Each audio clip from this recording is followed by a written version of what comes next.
Hello and welcome to another episode of Quaid-i-Azam Union with reference to independence. Today marks the 79th Independence Day of India. Yesterday we celebrated Independence Day of Pakistan and we talked about basically the symbolism of date of 14th and 15th of August. Today is an important day for Indian history. But this day did not came in a void. This is long history of sacrifice, of struggle, of unblemished determination by the Indian freedom fighters. And when I say Indian freedom fighters, that doesn't mean there are few individuals. That include both Muslims and uh, the people of Sanatan Dharma and also of secular castes and the untouchables. So the freedom fighters basically include, if we count from 1900, early 1900, then we would start with, of course, Dadabhai Naoroji, Gokhale,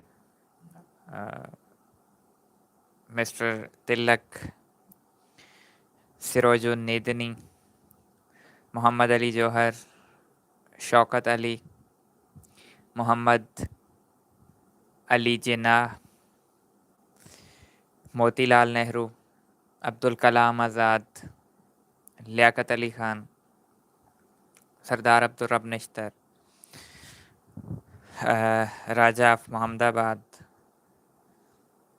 Jawahar Lal Nehru, Mahatma Gandhi, Subhash Chandra Bose, Sir Dr. Ambedkar, Lal Bahadur Shastri, Sardar Patel, and of course, the four most important individuals in Indian independence were Mahatma Gandhi, Jawaharlal Nehru was the second in command.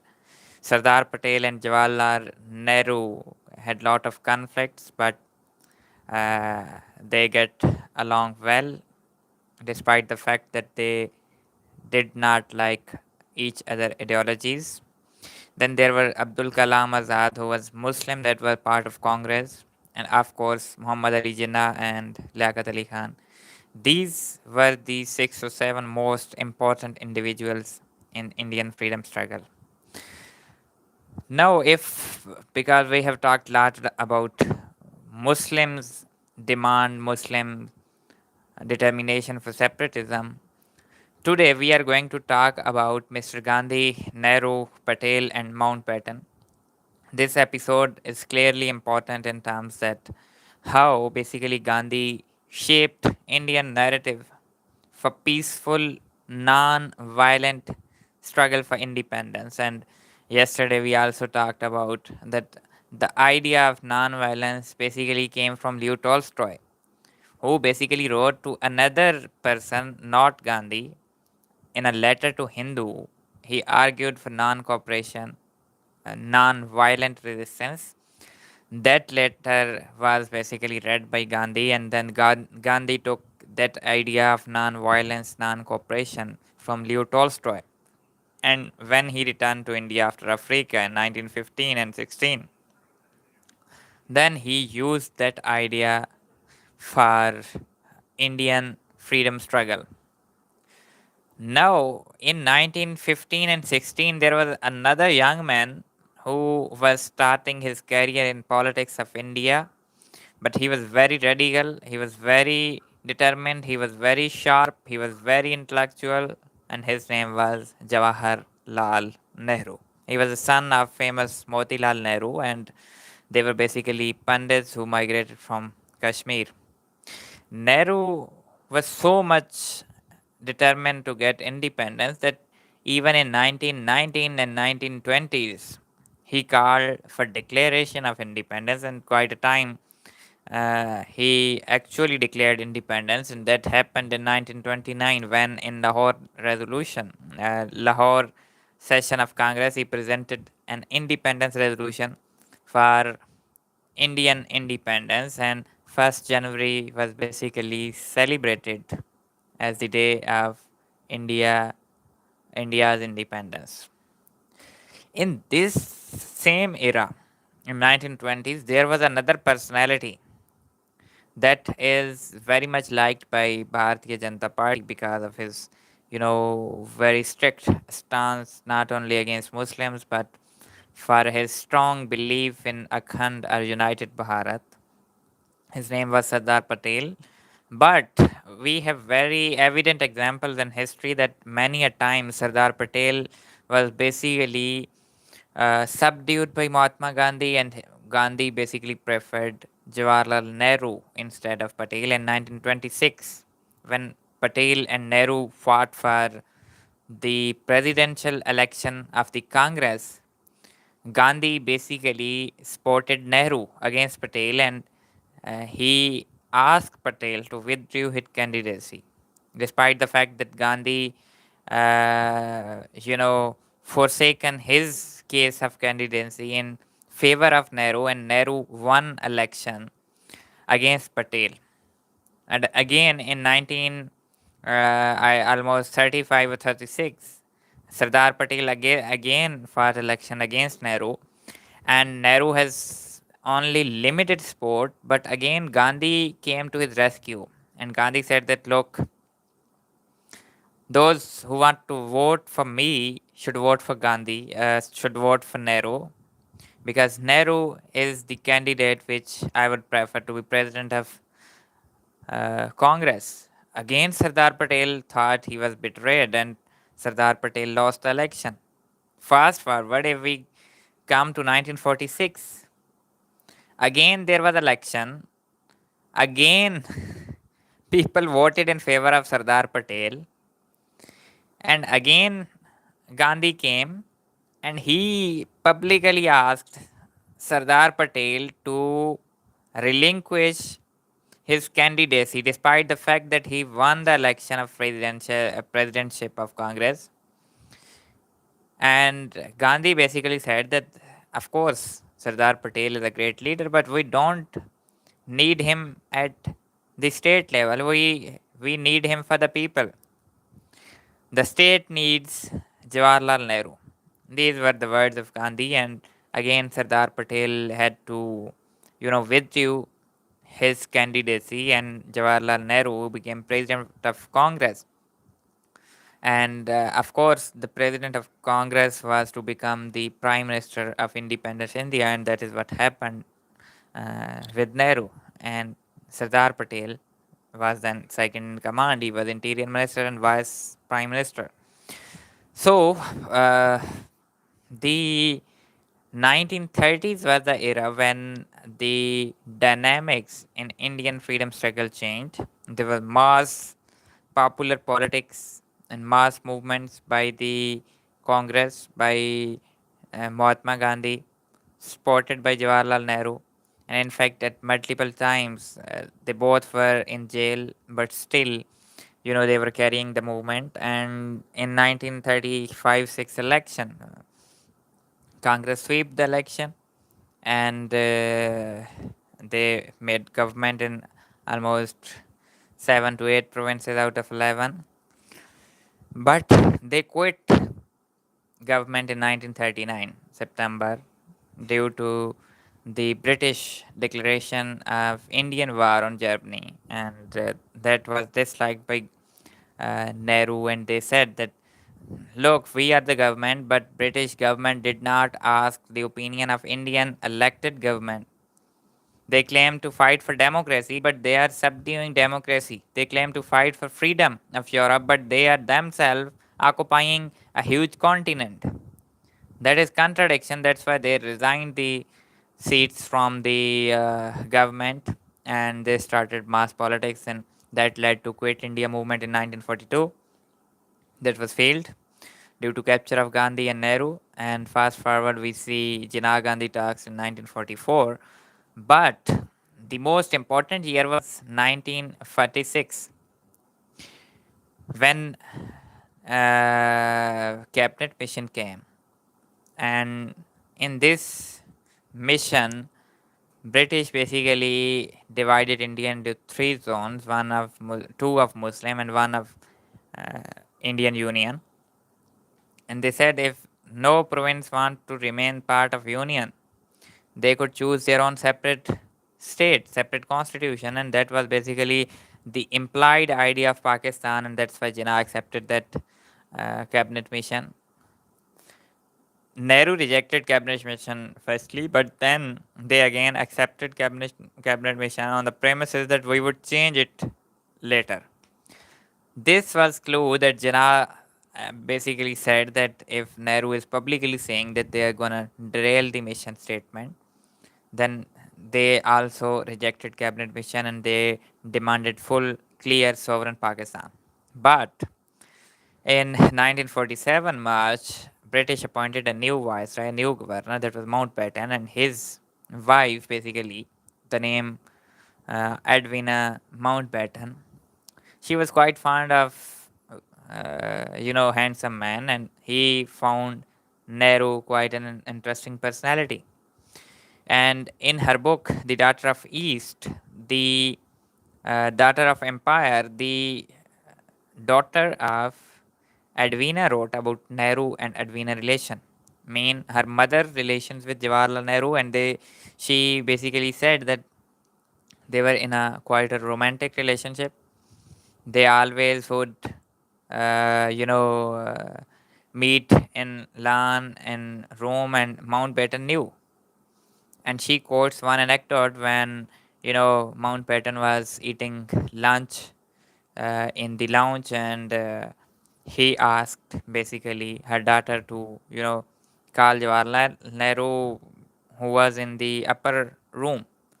So the daughter ran toward that room and she found Nehru and Edwina in a very cordial kind of situation. So this was not, you know, a hidden relation, and Jawaharlal Nehru used that relation for the purpose of, Congress.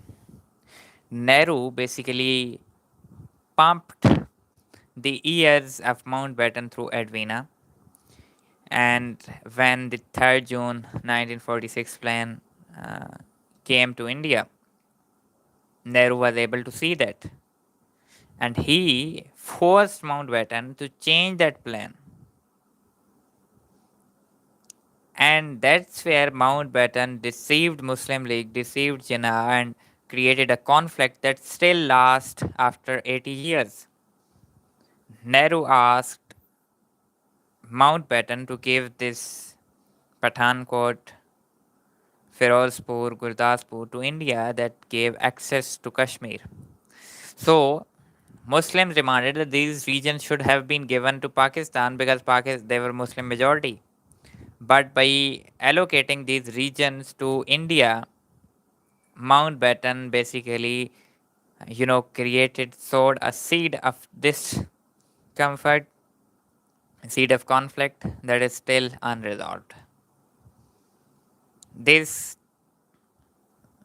was the biggest crime of Mountbatten, who illegally showed the plan to Nehru. In fact, Nehru was a gentleman, there is no doubt, but changing the plan at the last moment and changing the most important, crucial contours of that plan, that you know, almost destroyed the subcontinent because more than 1 billion people are in conflict. Their lives are in danger. They are in constant struggle for survival.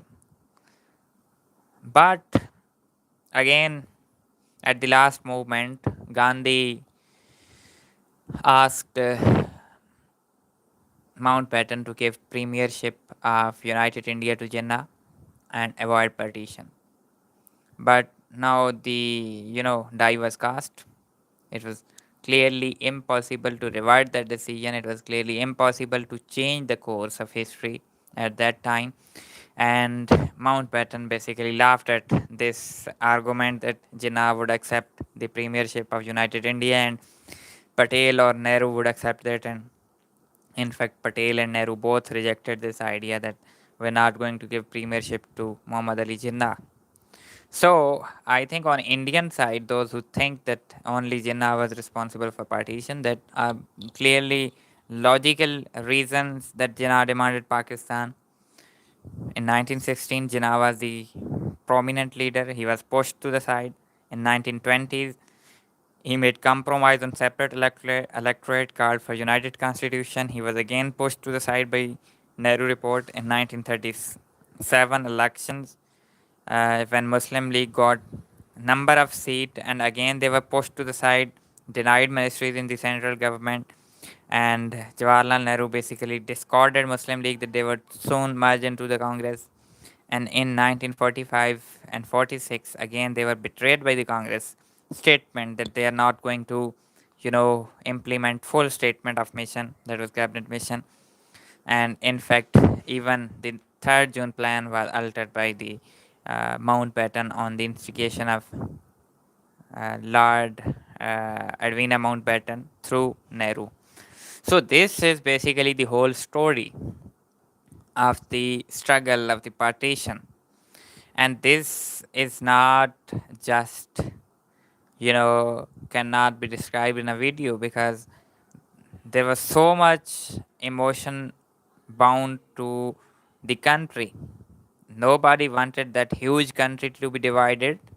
Nobody wanted such a loss of life, but that could have been avoided if Congress had a good intentions, I think. Because if you are majority, you are big, you are huge, you have to compromise with minorities, with small communities, and that was basically not taken into consideration. That led to chaos and horrific crimes of humanity, both by Hindus, by Sikhs, and few by Muslims also, in retribution when they saw that Hindus and Sikhs were lynching Muslims. So I think that could have been avoided if the both parties could have ended at a good note, but they didn't. So Mountbatten was equally responsible. He sped up the partition. Why? Because they thought that they are not going to survive so long. So I think at that moment, if Mountbatten would have, slowly moved forward, if he would have gradually implemented different steps of partition, first they could have built the strong government of Pakistan. They could have built strong government in India. They could have established first the division of forces, so that both forces could occupy their land and ensure law and order. Then they would have transferred power. That could have been a different situation, but that didn't happen because this partition happened so quickly. So the movement of independence that took so long to develop, to nurture, to prosper, ended so quickly that it ended in a disaster for whole continent. And these individuals basically, I think, played a key role, and this role was not in a negative sense. Gandhi is still revered by millions of Hindus, and Jinnah is revered by millions of Muslims. Nehru has a very different image in India. Most of Indians think that he didn't carried out the plans, the ideas that could have changed the course of history for India, that could have, protected the unity. Uh, they also blame him that despite the fact that he wasn't the popular leader, he actually occupied the place of Sardar Patel. And if Sardar Patel would have been the first prime minister, there could have been a different situation. But Patel lasted only for 3 to 4 years, and he died in 1951, I think. So again, Nehru could have overtaken him. But these are supposition, and we can't judge history on supposition that this would have happened and this would have happened. So this was the story of the India, how they basically got independence, and they were not alone in this struggle. Muslims equally fought with them, fought them, and at the last moment, few misconceptions created disunity that ended in disaster. So I think India and Pakistan must think of their generations, their children, their youth, where they're gonna go. If they can, live like a Europe, there would be different situation in the future. If they continue to fight, then there would be different situation in the future. And we are seeing continuous discord, continuous conflict that is not, you know, being seen to be solved in the future. And I hope that we we start a composite dialogue. We start again. We need 1950s kind of leadership, that despite the fact that they hated each other, they visited each other's country. Liaquat Ali Khan visited India. Nehru visited Pakistan quite a times. So I think we need to be very sensible in foreign relations. Complete cut off is not the solution. So all this after so much years, so much time, we still have a time to recuperate our relations for the betterment of future of our countries. And best wishes to Indian people who are celebrating this independence after 79 years again. Thank you very much. Allah Hafiz.